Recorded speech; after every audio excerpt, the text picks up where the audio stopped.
Hey everybody, welcome back to the Brotherhood of Gaming video game show. I'm your host, William Morris.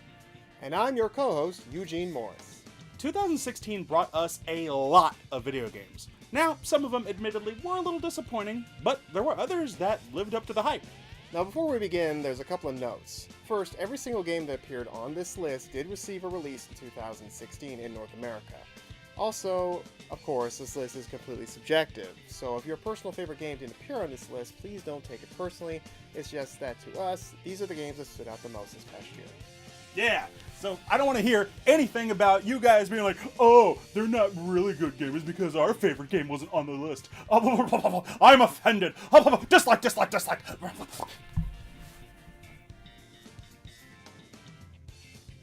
Here's the list.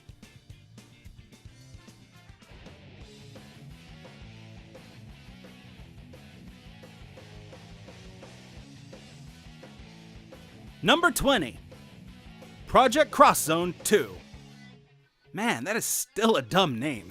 Anyway, Project Cross Zone 2 reunites the greats from Namco, Sega, and Capcom for another go-around, with some Nintendo characters sprinkled in. Once again, the game features strategic role-playing. It's kinda like chess, but with Mega Man X, Heihachi, Yuri Lul, and many others. It does not reinvent the wheel, but that is not what this game tries to do. It just continues the mashup fun that the series is known for.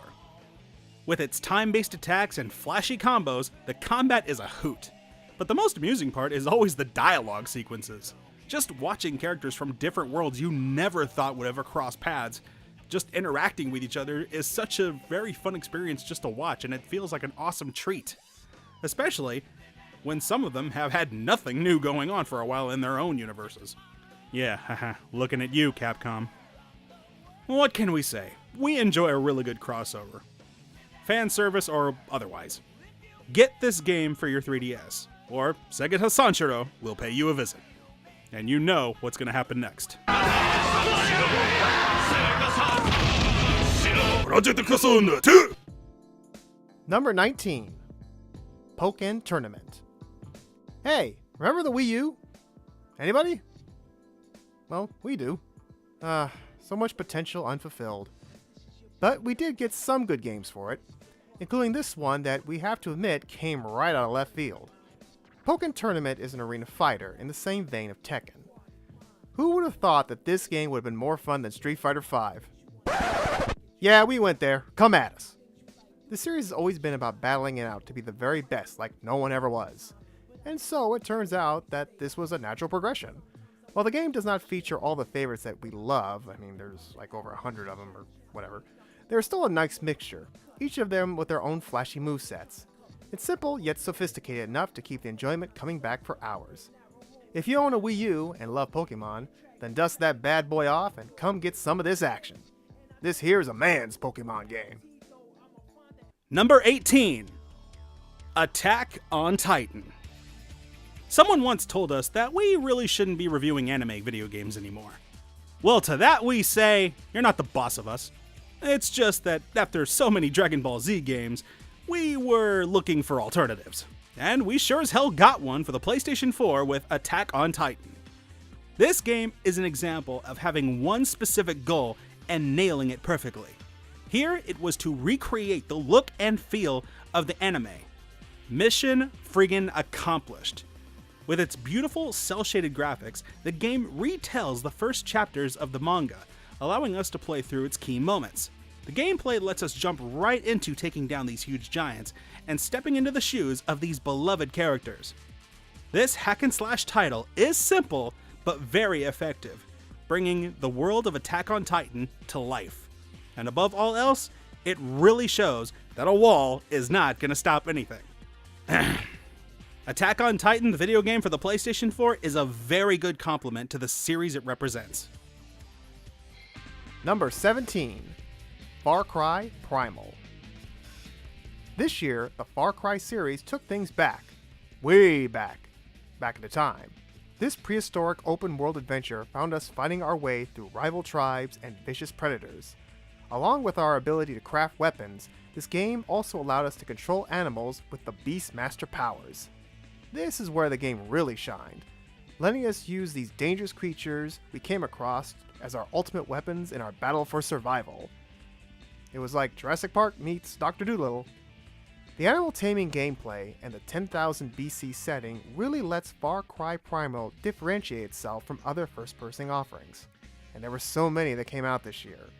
Here, you will kill bad guys and play with the animals. Simple and clean. Even if you're not a fan of the series in general, Primal at the very least manages to be its own unique standalone title. Number 16. The King of Fighters 14. When you talk about the fighting game genre, it is really easy to forget about the King of Fighters. But this classic from SNK has managed to earn a loyal fanbase, and this year, it made that jump to the next gen with King of Fighters 14.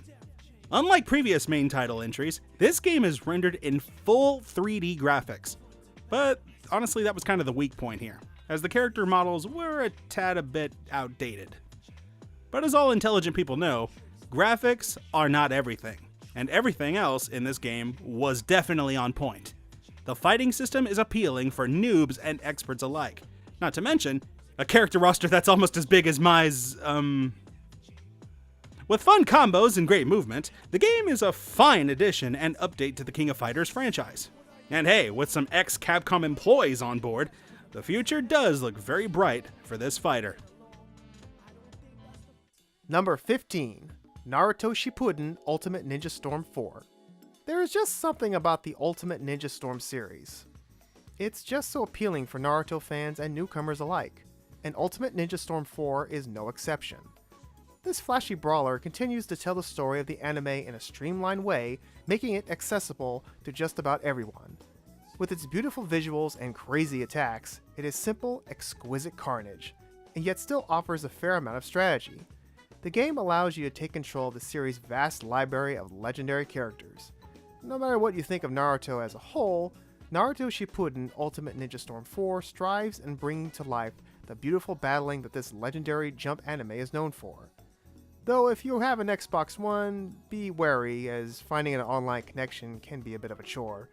But overall, as the last installment of this franchise, it definitely goes out with a bang. Number 14. Shantae Half Genie Hero. Kickstarter took one to the face this year thanks to Mighty Number 9. Sorry, touchy subject, we're still in therapy. But there are many examples of good projects that stem from Kickstarter. And one such example is the fourth outing of WayForward's most well-known IP, Shantae. With Half Genie Hero, the cult heroine is brought back to the limelight with this gorgeous adventure presented in colorful, eye-popping HD, along with catchy music tracks. Shantae also brings back her trademark animal transforming, which are essential for making your way through this platformer. The game is a bit on the short side, and there's quite a bit of backtracking, but considering that this is a budgeted title, it is acceptable. The genre of platforming is alive and well, and so is this series, which sprung from modest roots. If you are unfamiliar with her, now is a good time as ever to check out this unique gaming heroine. Number 13. The Last Guardian. It sure took a long while for this game to get here, but The Last Guardian has finally arrived. From Team Ico, the makers of Ico and Shadow of the Colossus, the game focuses on the connection between a young boy and a giant dog-bird creature thing named Trico, who wins the award for definitely the most cutest animal in video game history, or this year. Utilizing gameplay from the previous titles, you can take control of the young boy, and you must use your giant bird friend in order to solve puzzles and other various things in order to advance. But Trico does have a mind of his own, forcing you to get very creative with him and also care for him as if he was your real pet. The realism in this game is very admirable, but it can be just as easily frustrating at times, so it won't be for everyone's tastes. But if you're familiar with Team Ico's games, then you probably should already know the main focus here is creating an emotional response, and that's what the game does, for better or for worse. Number 12. Overwatch. It's the game that launched 1,000 cosplays. Blizzard's entertainment multiplayer most definitely has a style all its own, as it's led by its cast of diverse and quite colorful characters. With their Pixar/anime inspired designs, this bunch is bursting from the scenes with personality and charm, and they each have their own strengths and weaknesses, so there's pretty much a character for everybody. The action is fast-paced, very chaotic, and encourages teamwork. Bringing gamers together is always a plus. Admittedly, however, despite how fun the gameplay is, the game is ultimately lacking when it comes to content, but it is obvious that they are playing the long game with this one, so hopefully this will give Overwatch some nice longevity, at least as long as the servers will last. So, get out there and enjoy it, because this team-based shooter is a blast. Number 11. Guilty Gear Xrd Revelator. Heaven or hell, let's rock. Guilty Gear Xrd is a game that is so anime. And is that a bad thing? Hell no. This follow-up sequel entitled Revelator takes everything that works so well with Xrd and polishes it up. The gameplay is fundamentally unchanged, just refined and sharpened. With more characters, wonderful graphics, super tight controls, and so much deep complexity to keep players engaged for a very, very long time. Topped off with fantastic training modes to help you master the movement and a clever online lobby system which allows customizable avatars and is almost like a minigame as you wait to combat fellow online fighters. And the whole thing is wrapped up in a beautiful heavy metal bow. Yeah, this game might not have the mainstream appeal, but hey, whatever, it's their loss. As for the rest of us, our anime overlords await. Well, there you guys have it for our picks from number 20 to 11. Now, be sure to join us on New Year's Eve, where we will give you the top 10 games of 2016. See you then.